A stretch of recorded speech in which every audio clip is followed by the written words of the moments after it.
This episode is brought to you by LifeLock. It's tax season, and we're all a bit tired of numbers. But here's one you need to hear. $16.5 billion.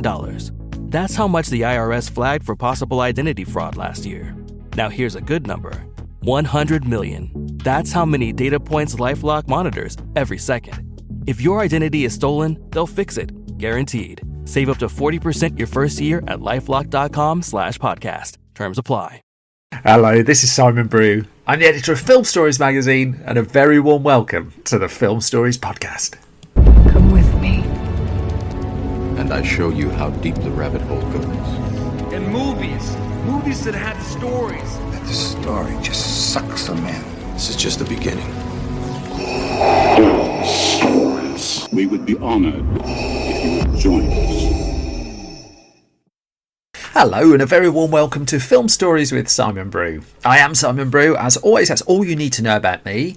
The aim of the podcast is, well, it's given away in the title, really. I'm here to talk of the stories of films, and what I tend to talk about are development stories, production stories, behind-the-scenes stories, marketing stories, promotional stories, any little story, really, that I find that goes to make the films that we know and sometimes love just that, the films that we know and sometimes love.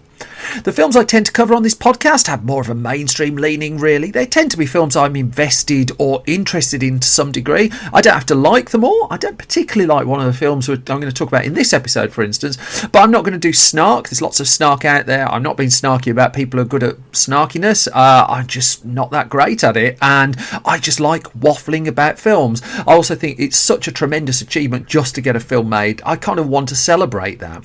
And so I'm going to start this episode with the first of the two films I'm going to chat about. I'm going back to 1996. Play you a clip, I'll pick up the story the other side of this. Opening the outer hatch. A life or death decision. Hope there's a good movie on this flight. For 400 hostages in a plane. Keep it going. Or 40 million civilians on the ground. You can forget Washington. There's enough nerve agent here to wipe out half the eastern seaboard. Will come down to a choice between the unthinkable. The Pentagon is gonna shoot us down.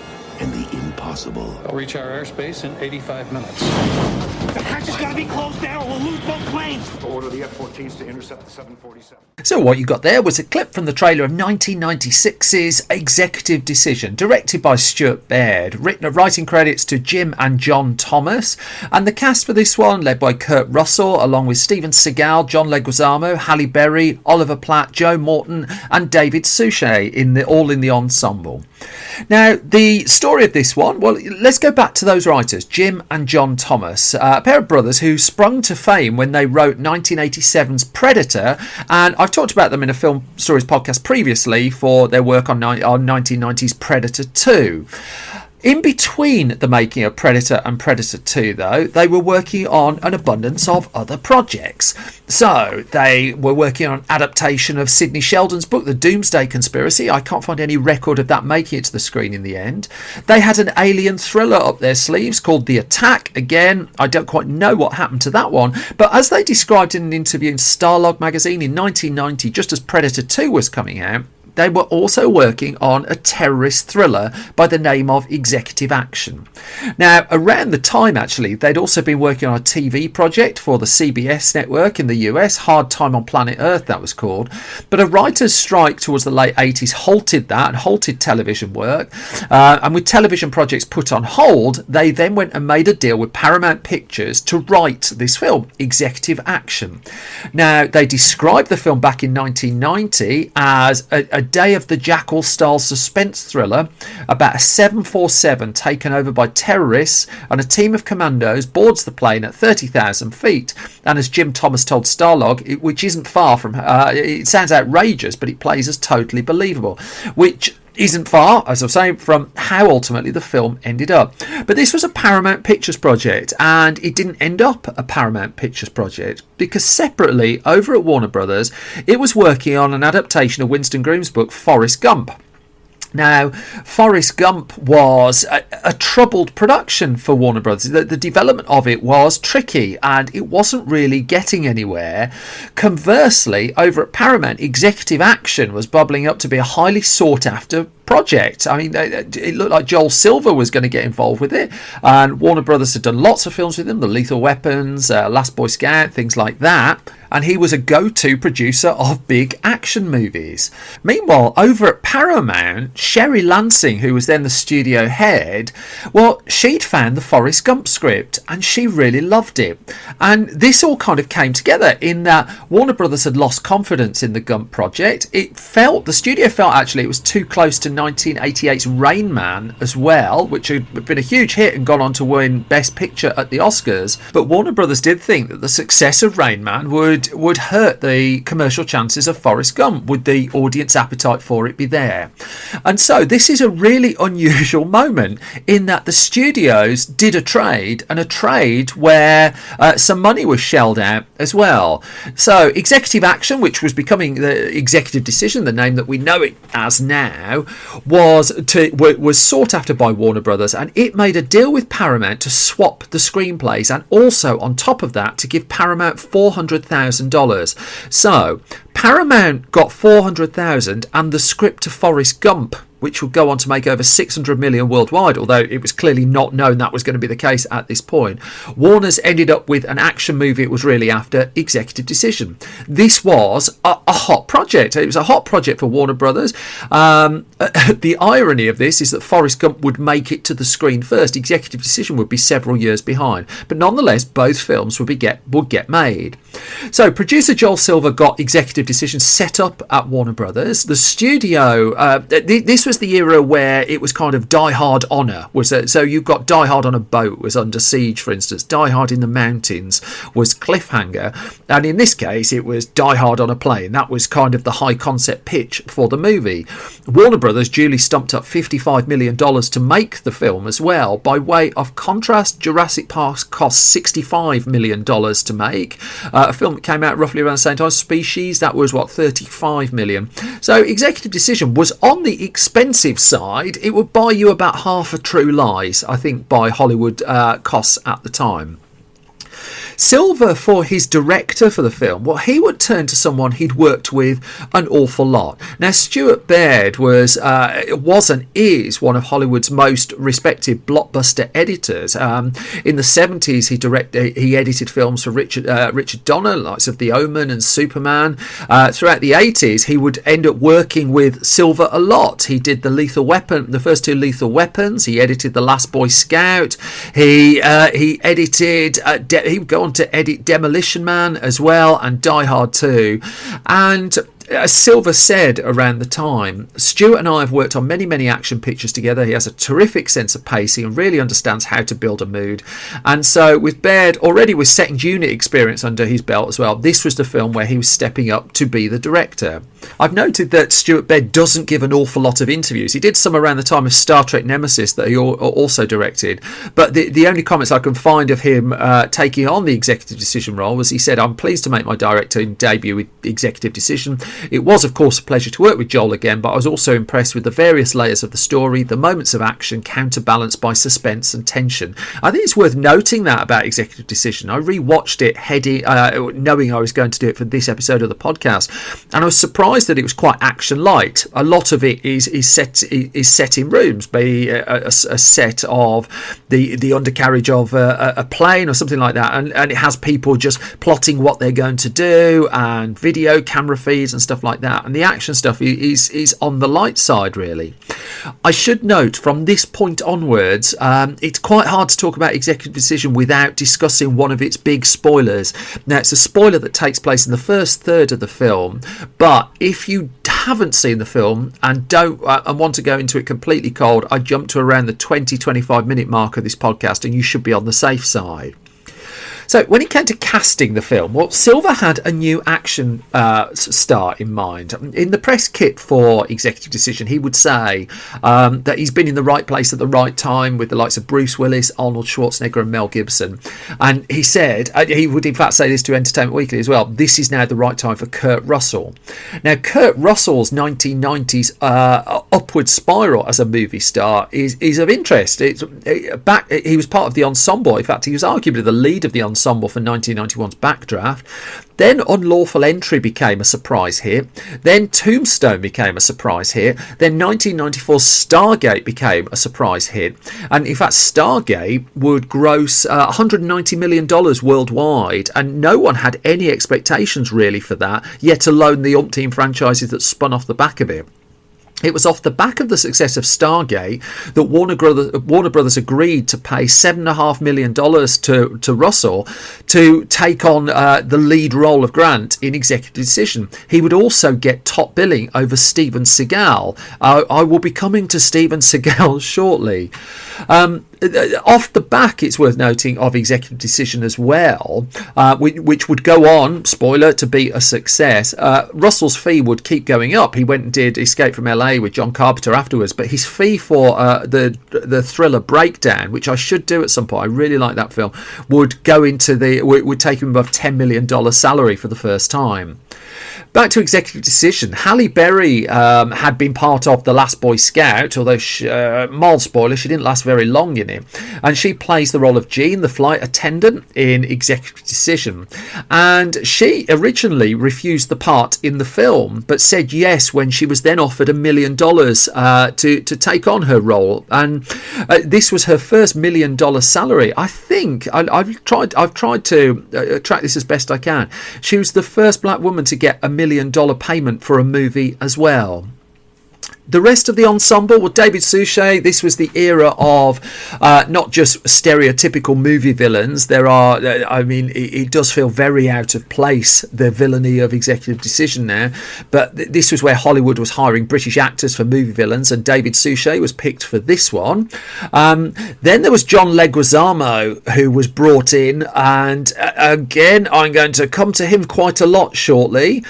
And of course, there's Steven Seagal. Now, Steven Seagal was in the midst of a run of movies with Warner Brothers at the time. He'd hit big with Under Siege, and I don't know if he was utterly tied to the studio, but he signed up for what was going to be a small role in Executive Decision. Again, I'll come back to that. But the first sign of things being mildly problematic between elements of the ensemble came in pre-production. So here's where I'm going to lean, as I'm going to a little bit now, on John Leguizamo's memoir, Pimps, Hoes, Player Haters and All the Rest of My Hollywood Friends. It's quite a book if you've not had the pleasure of it. And Leguizamo talks about how in pre-production on the movie, that he says, to get us all prepared to act like a military team, they sent the actors for a couple of weeks of training at Fort Bragg in North Carolina, where they worked with Green Berets, they worked with Navy SEALs, and he said we were shooting sawed-off shotguns, MP5s, 9mm, 38s. We shot off tons of ammunition on the government's dime, your tax dollars at work, and each round is really expensive. Sorry, he writes. And he said, we went through basic training, only they're a little softer on us than they'd be on real recruits. But then, it's worth noting, Leguizamo had worked with Steven Seagal quite amiably before on the film Out for Justice, but he then tells a story of, one day we had a drill where we were all playing commandos, practicing overtaking this villa, kicking in the door, tossing in the fake flash bomb, and he says, we're all gathered there, and Steven Seagal comes in, acting all stiff and bush. I am in command, he announces. Anybody doesn't agree, this will be you. And he comes running at me, puts his elbow in my chest and shoves me across the room, slamming me up against a wall. And Leguizamo knows that Seagal's maybe 6'5", and Leguizamo's under 6 feet. And he says, I wasn't expecting it because he'd been such a nice guy when I knew him a few years earlier. It would be a bit of a sign of things to come. Filming then on the movie would begin in June of 1995. The physical production would run until mid-October 1995. And apart from a bit of location work in Puerto Rico, the film was primarily sited in California. It was also one of those films that got military cooperation too. And Joel Silver explained this in the promotional materials for the movie. He said it would have been impossible to produce without the support and cooperation of the Department of Defense. He said, quote, "We are extremely fortunate to receive Department of Defense assistance. The government is very specific about what we can and cannot do with their involvement. There are a lot of liberties taken with the military in the 1990s, so they're often reluctant to give their approval. But give their approval, they did." Now, at the heart of the drama of Executive Decision is a moment where one plane is hooked up to another 5 miles into the sky. And Silver explained that this wasn't quite technology that was ready at this point, but he said the mid-air hookup device that puts the commando team into the 747 doesn't really exist yet. For the movie, we used an F-117 stealth fighter that was modified with a pressurized sleeve. So the way that they achieved the mid-air transfer, which is a pivotal point of the movie, they used a hydraulic gimbal system that they put the plane on to create the rolling and lurching movement, and that meant that it got across the effect that the 747 plane was in mid-air, but actually the fuselage was made from the entire interior of a real retired 747, was on a soundstage at Warner Brothers lot in Burbank in California. But obviously they weren't going to fly a plane into the sky for months and months and months to shoot it. They sighted it all on one Warner Brothers soundstage with the gimbal device, which is fairly commonly used in Hollywood productions. So then we come back to the Seagal moment, well, moments in this film. He's not in the movie for very long. It's worth noting that. We are going quite spoilery now, because Steven Seagal, whose action star then was very much on the rise, it's important to reiterate just what a hit Under Siege was, doesn't survive the mid-air transfer. His character doesn't. And so he wasn't said to be best pleased about this. And apparently, as the film was originally scripted, Seagal's character was supposed to die in a very messy way, that his head was apparently supposed to blow up from the change in air pressure with the two planes hooking up and the depressurization of the sleeve. But Seagal apparently dug his heels in. It's important to note that Seagal's not commented on this, so it may all be completely false. A couple of people have. Seagal apparently wouldn't let his character die like that, and quoting Leguizamo, he said it was ignoble for Steven Seagal to die that way, and what he wanted his character to do was to die holding the two planes together in a kind of Superman-y way. But and he dug his heels in. As it happened, he sat in his trailer and wouldn't come out, as the story goes, until the scene had been rewritten. Apparently, there was even the threat of a lawsuit at one point. And so, in spite of director Stuart Baird insisted that Seagal had to do it the scripted way, Seagal allegedly refused to do so, was fairly felt that the scene wasn't realistic. He didn't want his character to die in that way. In fact, he apparently wasn't that keen on his character to die. And it was only when threatened with contractual breach that he apparently agreed to come and do the filming. But even then, the head blowing up moment didn't happen. He did win part of that battle. Now, Leguizamo apparently was not having the best of times on this film, to the point where he begged Joel Silver to let him off the film. He'd got the potential offer to go and make Tin Cup with Kevin Costner instead. It was him and Cheech Marin up for a role in that, but Silver wouldn't let him go. And in fact, Leguizamo's role was, as I said before, was quite an expansive one in the final movie. Then Leguizamo also ended up clashing with Kurt Russell on the film, and he's very candid in his memoir about how he got bored during the making of Executive Decision. This is Leguizamo, and so he would start ad-libbing. That this is something he did throughout his career, and in his words, that's how me and Kurt Russell got it on. And he said he would sit there ad-libbing all the time, and Kurt Russell was not a fan of that, and he would say, the exchange as quoted, Russell saying, "Man, stop improvising. Why you got to," rude word, "improvise all the time, just say the lines." And Leguizamo says at first he tried talking to me like an older brother, but Leguizamo kept improvising and kept improvising and kept improvising, and it kept getting under Kurt Russell's collar. And Leguizamo admits, "One day I went too far. I did an ad-lib that in retrospect I can see was pretty stupid and childish. It was a scene where we take off his shoes because we didn't want to make noise as he crawls around at the top of the plane. And in this one take I went, whoa man, they're going to find us just from the odour from your feet. Russell was not happy. He let me put this in a family-friendly way. Your ad-libs make me clucking sick, he said. You have no confidence in the script, so you dance around it. Say the line. And Leguizamo says, why? So I can be as wooden as you. I'm the star, growls Russell. People do what I say. Yeah, like what? Like if I want to do this, and Russell, again, this is Leguizamo's telling of the story, shoves him. And so Leguizamo shoves him back, and then they didn't really get on for much of the rest of the shoot. Now, there had been some speculation that Seagal was originally supposed to have a bigger role in Executive Decision, and that it was cut back. That there were reports that Russell and Seagal didn't get on at all, but I can't find much to corroborate that, really. However, one thing that's worth noting is an early draft of the script has turned up online. I think it goes back from 1991. And it shows that Seagal's role in the film was always a cameo, that the story that his role being cut down and Leguizamo's beefed up doesn't seem to hold much water, that it was in the original script.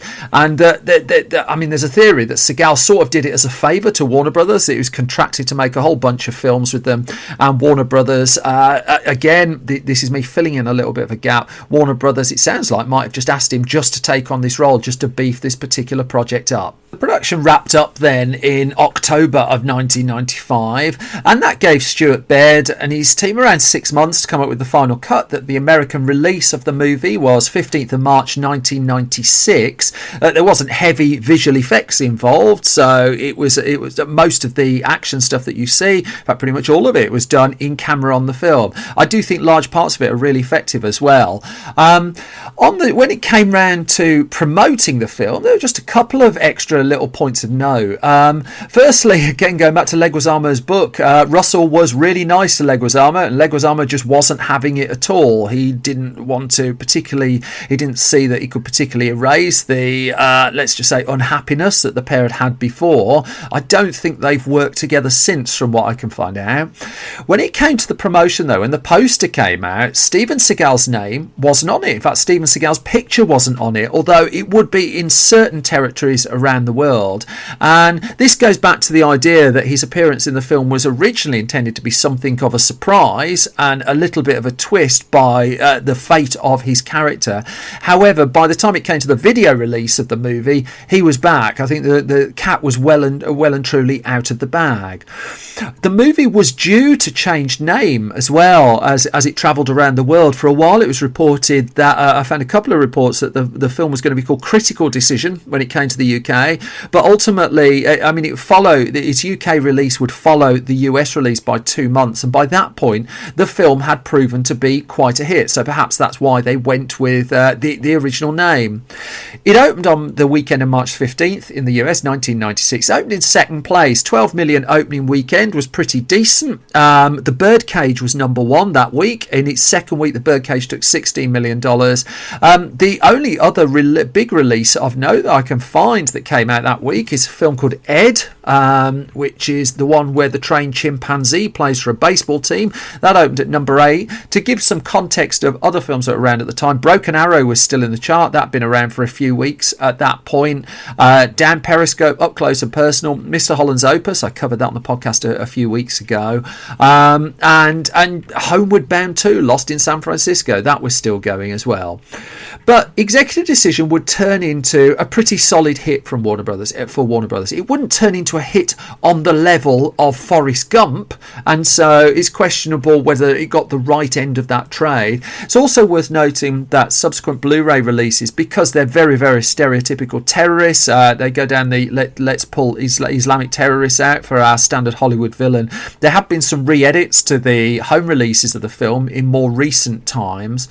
In fact, the cockpit too that cropped up when I did a podcast on Air Force One, that they used the same cockpit from Executive Decision for Air Force One and just redressed it slightly. The film, though, is it was kind of bringing to an end that Die Hard Honor era of action movies. I really do think it stacks up. I think it stacks up less as an action film, more as a thriller. But I think it's an impressive piece of work, and for Stuart Baird, he would then go on and direct a few more movies in the aftermath of this one. US Marshals, the Fugitive sequel, will follow a couple of years later, and then Star Trek Nemesis. Those are perhaps stories for another time. Executive Decision still perhaps crying out for a definitive disc release at the minute, but a pretty decent mid-90s action thriller. Which brings me to the halfway point of this episode of Film Stories. If you like this podcast, please could I ask a favour? Could you subscribe to it at your podcast repository of choice, and ideally leave a hugely positive review? As an independent producer of such things, I am entirely reliant on word of mouth to keep going, because I am broke. I don't have a big company behind me, and so anything you can do to help get the word out is what's got me this far. I can't tell you how much I appreciate it. At the time this has been recorded, I'm finishing the 4th issue of Film Stories Junior, which is my print magazine written primarily by and certainly for under 15-year-olds. I think it's the only print magazine of its type in the world. That too is an independent, so if you any interest in that, if you pop along to store.filmstories.co.uk, you can find all of the print magazines and all of the opportunities I'm trying to offer people within them. Now I'm going to move, though, to 2012, to a very, very troubled production. A sequel I don't particularly like an awful lot. I think the story behind it is quite incredible. I'll pick that up the other side of this clip.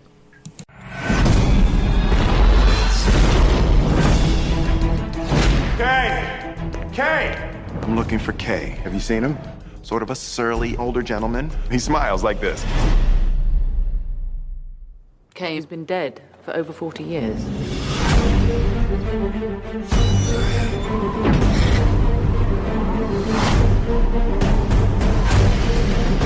Here, take this. Now all you have to do is jump. You want me to jump? Time jump.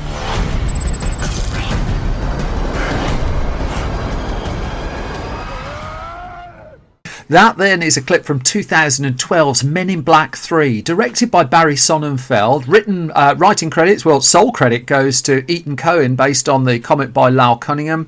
The ensemble for this one: Will Smith, Tommy Lee Jones, Josh Brolin, the brilliant Jermaine Clement, the brilliant Emma Thompson in there, Michael Stuhlbarg, too, Alice Eve, Nicole Scherzinger, and yeah, I mean, quite a starry cast, really.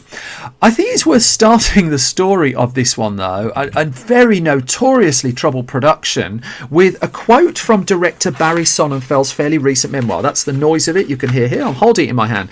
So he wrote a memoir, Barry Sonnenfeld, Call Your Mother, Memoirs of a Neurotic Filmmaker, and the very first words in the foreword that he writes are: in 2011, I directed Men in Black 3, the third and final film in my Men in Black trilogy. It was a profoundly painful experience. Someday I might write about it. Flipping forward to chapter 35 of the same book, Sonnenfeld describes, we were filming a night exterior on Men in Black 2, which came out in 2002, when Will Smith came bounding out of his camper, Great Dane puppy style. Baz, I know the plot of Men in Black 3. And Sonnenfeld describes there how Smith explained a plot about arriving back at Men in Black headquarters. It'd been destroyed, can't find Tommy Lee Jones's character, no one knows where he is. He then discovers that a villainous person has travelled back in time to kill Tommy Lee Jones's character, bringing time travel into the Men in Black universe. And so Will Smith's character then has to go back in time to protect Tommy Lee Jones's character. And as Sonnenfeld wrote at that point, whoa, that's a pretty great story, although do either of us ever want to make another Men in Black, especially with time travel? To which Will Smith replied, good point, Baz. It would take a decade for that conversation to ultimately be realised into a film, and at the heart of that was the poor response to 2002's Men in Black 2. That was partly to blame. An expensive sequel, it was a big hit, but not as big as its forerunner. To Will Smith and Tommy Lee Jones took the lead roles in the sci-fi comedy again, but the pushback against Men in Black 2 is not many people liked it. It was just a not particularly impressive rehash of the first film. One of the producers of it was Walter F. Parks, and he ultimately was pivotal to the putting together of Men in Black 3, because fast forward from 2002's Men in Black 2 to Parks going on holiday in 2009. He was on holiday in Asia, waiting at an airport, and he saw people watching the original film on a television while he was waiting for his plane. He just thought there might still be something to this. Now, around the same time, screenwriter Ethan Coen had just penned Tropic Thunder, and that had gone on to be a successful hit and very much a film that you just can't imagine even getting made a year after it came out. But Coen was was hired to pick up Will Smith's concept for the movie that he pitched on the set of the second film, and Coen was hired to write the screenplay, which he duly did. And then in the June of 2010, David Koepp came in to do rewrite work. Then in November 2010, Jeff Nathanson, and the Koepp and Nathanson had worked together on the later Indiana Jones, he was added to the writing team to rework the parts of the story that were going to be set in 1969. But this was going to be a Men in Black film where part of it was set in the present, part of it was set in the past, which meant that Tommy Lee Jones's role in the film would be significantly reduced, and a younger version of him would be played by Josh Brolin. Now, Michael Socio, who'd worked on The Fresh Prince of Bel-Air, he came in and did some work on the script as well before Will Smith was happy with it. But production, by this point, the cost already for Sony Pictures was heading to the $200 million mark. Now, Smith was an in-demand actor, of course, someone who was very good at balancing critical projects with commercial projects. Now, he'd been toying, for instance, with sequels to Independence Day around this time. He'd been away from the big screen since 2008, £7, and he ultimately opted to make Men in Black 3, and that was quite a coup for Sony, given how many people were battling for his services at the time. That said, the choice of director for this film wasn't perhaps as straightforward as you might think, because the first two films had been directed by Barry Sonnenfeld. We've talked about him in previous Film Stories podcasts with his two Addams Family movies, and he was the incumbent. But an LA Times article in 2002, released around the time of Men in Black 3 coming to cinemas, revealed that there'd been what sounded like significant conflicts on the set of the second movie. He certainly hadn't worked with Will Smith since, and it's worth noting he directed him in Wild Wild West as well at the end of the 90s. And in fact, in a lawsuit that Sonnenfeld would file against his former agents, he revealed in that suit that other directors had been approached to direct Men in Black 3 before he came on board, that there was some discomfort, there was at the very least some conversation about it might be time for a change. Now, Sonnenfeld did eventually get the nod, but he got half the price that he got for the second film. Stand back though, folks, because in that court document that I mentioned before, it's revealed that Barry Sonnenfeld trousered over $20 million for directing Men in Black 2. Let's just have a second to think about that. So, Sonnenfeld this time would be signing on for around $10 million. There was a point where I've seen an online rumour that Michael Bay was perhaps interested in making a Men in Black film. I'm not quite sure if there's ever that much to it. But when Sony did hire Sonnenfeld, the director said, quote, "There was a detailed outline of the script and a lot of disagreements. And the script that he inherited, only the first act of that was in place. But other forces were at work here, that even though the script wasn't complete, Sony was pushing, for a reason I'm coming to in a minute, to get this film moving fast and to shoot what they had. Sonnenfeld and Smith pushed back to try and get the whole thing written first, but as we're about to discover, that didn't happen. There was a report that Smith was keen that his son Jaden would take a role in the film, and that there was a disagreement between him and Sonnenfeld over that. Jaden didn't appear in that. A role went to Kaya Martin instead. Alec Baldwin apparently too was in line for a role in this one. Production delays knocked him out of it. Likewise, Gemma Arterton, production delays meant she couldn't take on the role of young Agent O in this one. Scheduling conflicts in the end took precedent there. So back to Sony. Sony knew that this was going to be an expensive film, and it knew it was going to be a 2012 blockbuster, but also it wanted to mitigate some of that cost. The first way it was going to do so is it was going to release the film in 3D, that there are plans to shoot the film in 3D, but instead they ultimately opted for a post-production 3D add-on, which was pretty common around the time.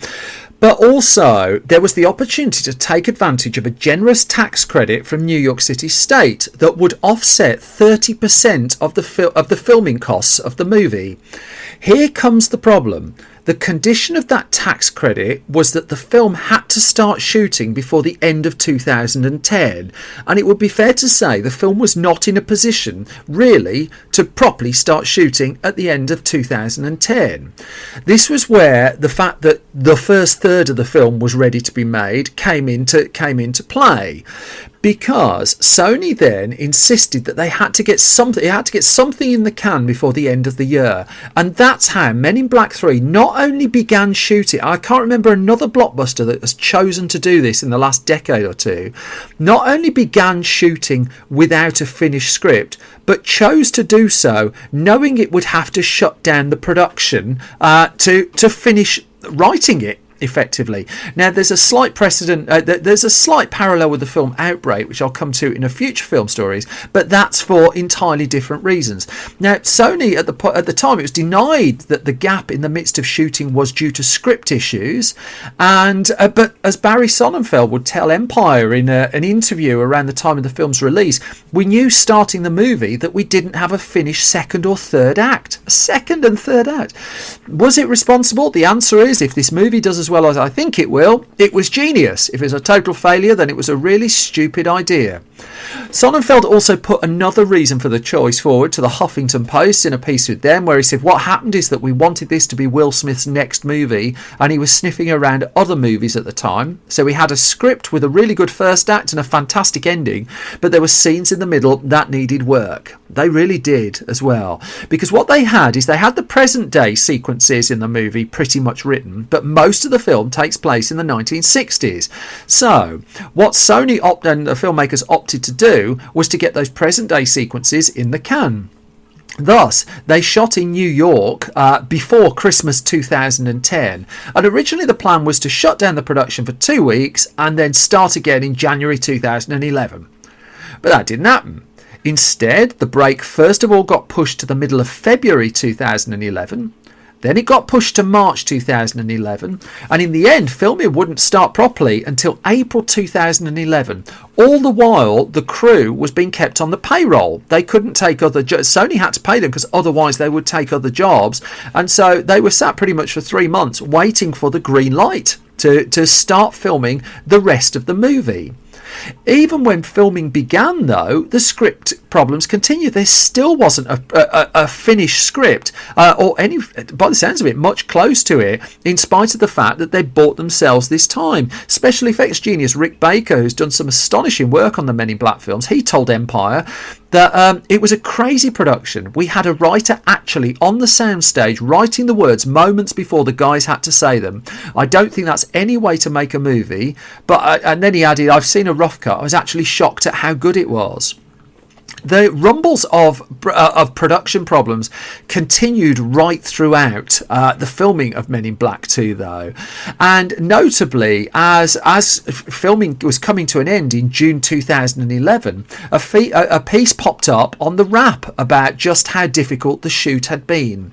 Now, it's worth noting that this was a big film. It was shooting on location in New York City. There were all sorts of challenges involved with that at the best of times, and this was not the best of times. But what The Wrap had was some allegations about Will Smith, the movie star. To quote the article, meanwhile, Smith has been throwing his weight around, leading to leaks off the set about demanding behaviour, ordering that a set be torn down because it wasn't right, and that another set be rebuilt to accommodate his improvisations.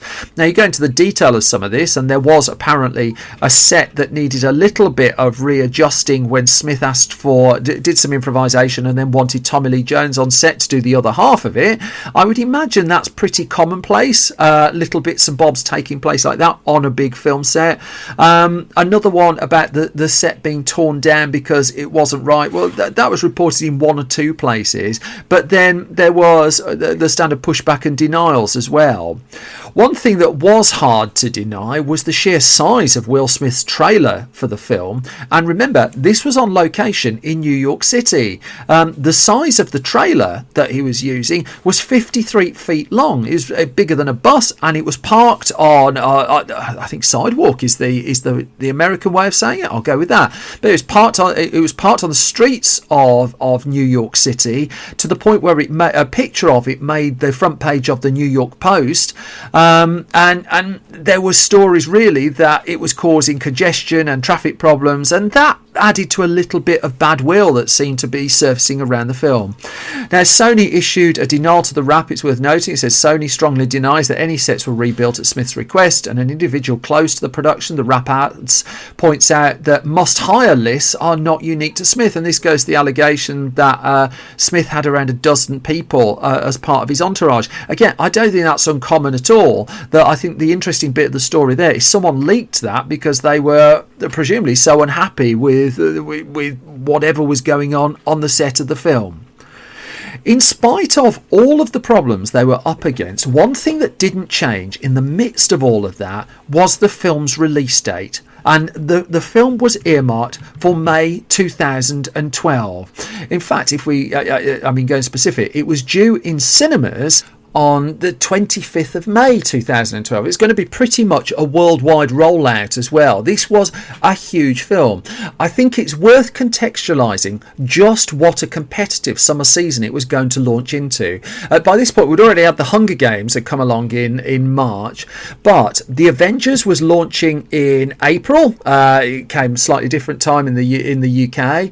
The Universal had high hopes for the hugely expensive Battleship movie that was coming in May, just a week before Men in Black 3 was due in cinemas.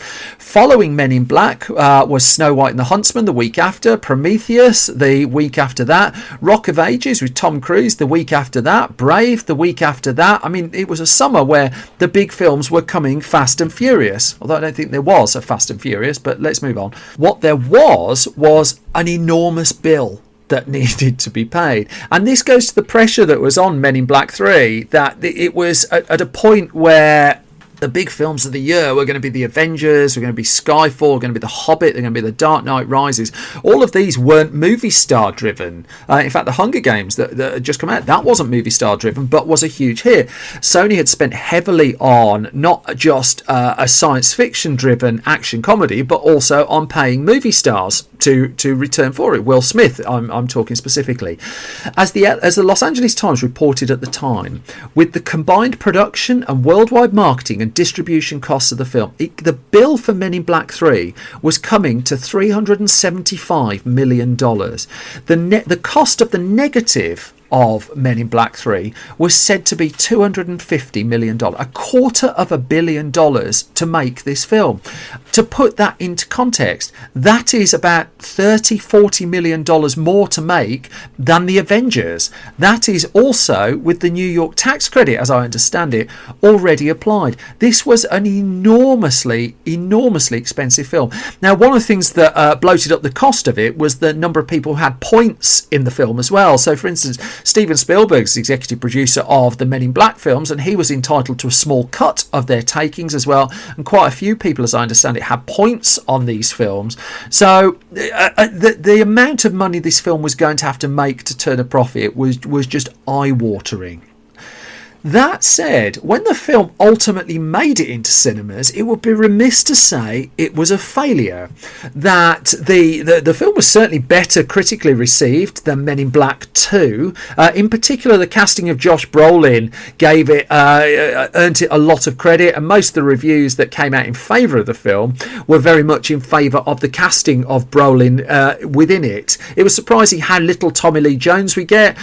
We didn't get a Will Smith song with this one either. But the film opened on time, and it opened at the top of the American box office. Across the 4-day Memorial Day weekend in America of that year, Men in Black was number one with $69 million.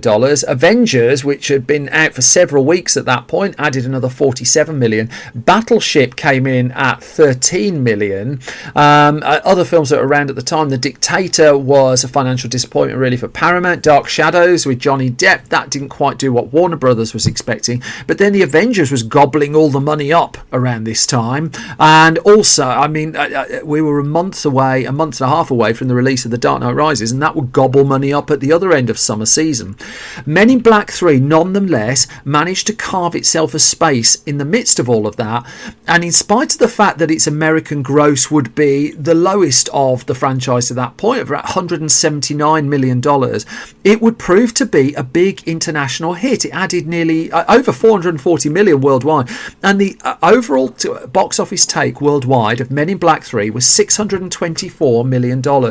And the feeling was that Sony had just about won its gamble with the film. That for all the trouble it had with the movie, for all the expense of putting the film together, that was a pretty decent number. It wasn't stellar. Avengers would break $1 billion, for instance, and in fact, Avengers would break $1.5 billion, and all of a sudden that was the kind of tentpole that Hollywood studios wanted. Men in Black 3 was a little bit out of date in that respect, really, but the film nonetheless made enough of a return to keep some interest going in a Men in Black 4, and as it happened, that was the plan. That the idea of reuniting Tommy Lee Jones, Will Smith, and Josh Brolin for another film.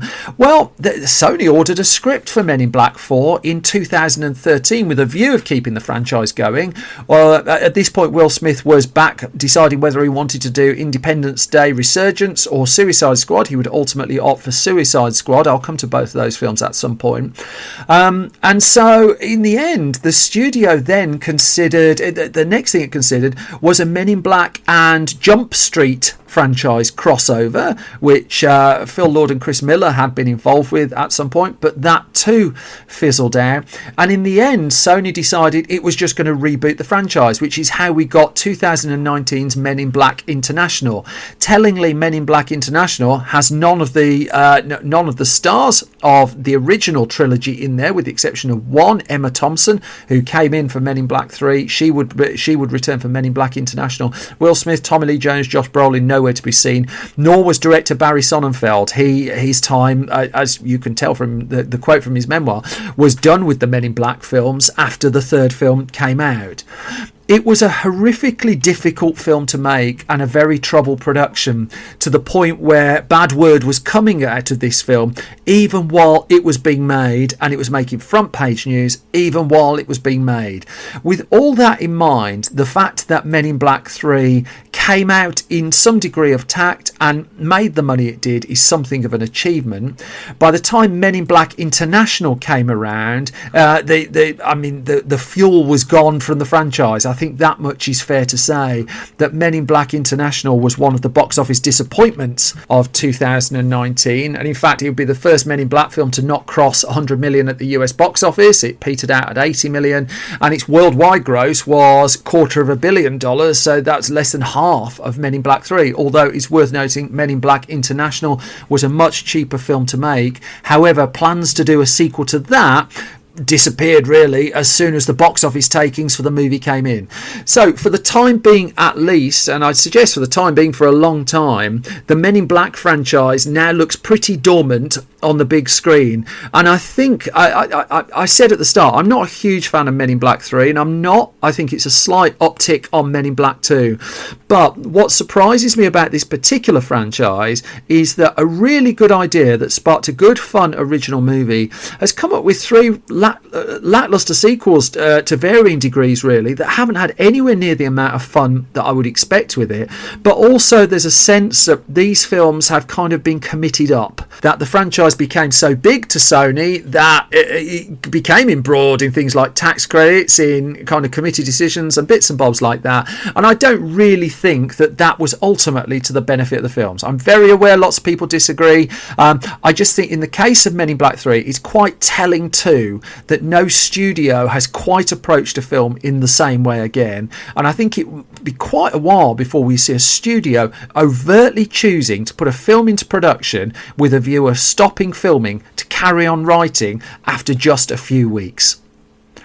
Which brings me to the end of this latest episode of Film Stories. You can find more of my waffling on Twitter at Simon Brew. You can find the entire Film Stories project, that's on Twitter as well, at Film Stories Pod. Not just on Twitter, it's at Facebook at facebook.com/filmstoriesonline. We're on YouTube, where I host a video exclusive Film Stories. That's at youtube.com/filmstories. Then what I've been trying to do is with our website is we put up new news, new features every weekday. An awful lot of material on there. If you like hearing stories behind the scenes of films, we make sure we try and put one of those up on the site at least every day. You'll find that at www.filmstories.co.uk, and there's a big archive to dig into there as well. As always, thank you so much for listening, and thank you so much for your support. This is the penultimate episode before we go on our summer break, so I'll be back in another week with another bunch of film stories. Until then, the most important thing is you look after yourselves and you stay safe. You all take care. Thanks so much for your time and for your ears. Bye bye.